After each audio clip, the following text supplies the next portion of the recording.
पंचम दिवस स्कंद माता सिंहासन गता नित्यम पद्माश्रित करदव्या शुभदास्तु सदा देवी स्कंद माता यशस्वी। नमस्कार साथियों, नवरात्रि के 9 स्वरूपों में से पंचम स्वरूप माँ स्कंद माता का है।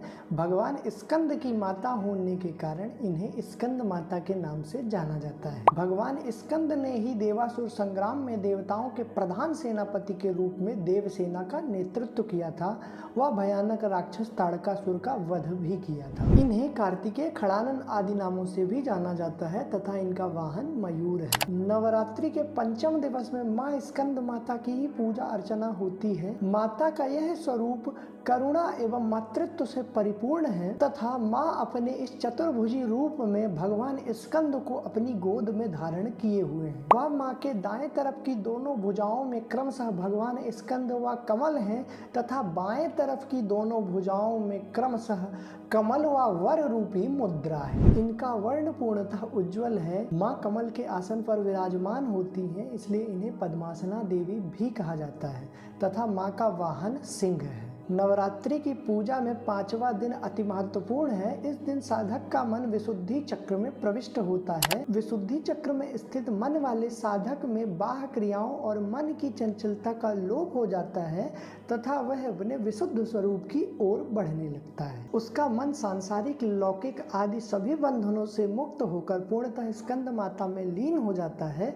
इस दिन साधक को बड़ी ही सावधानी से अपने ध्यान मार्ग पर आगे बढ़ना चाहिए व स्कंद माता की पूजा उपासना बड़े विधि विधान से करनी चाहिए। स्कंद माता की भक्ति से भक्त की सभी इच्छाएं पूर्ण होती हैं तथा उसे इस मृत्युलोक में ही परम शांति का अनुभव होने लगता है और माँ की भक्ति से मोक्ष के द्वार उसके लिए स्वतः ही खुल जाते हैं। क्योंकि माता के इस स्वरूप में भगवान स्कंद भी माँ के गोद में हैं, इसलिए माँ की पूजा करने पर भगवान स्कंद की पूजा स्वतः ही हो जाती है और भक्तों को माँ की पूजा के साथ साथ भगवान स्कंद की पूजा का भी फल प्राप्त होता है। यह विशेषता केवल माँ के इसी स्कंद माता रूप में है, बाकी माँ के अन्य रूपों में यह विशेषता नहीं पाई जाती है। माता सूर्य मंडल की अधिष्ठात्री देवी हैं, इसलिए इनके उपासक को इनकी उपासना से एक दिव्य व अलौकिक तेज की प्राप्ति होती है और यह दिव्य व अलौकिक तेज माँ के साधक के आसपास परिवेश में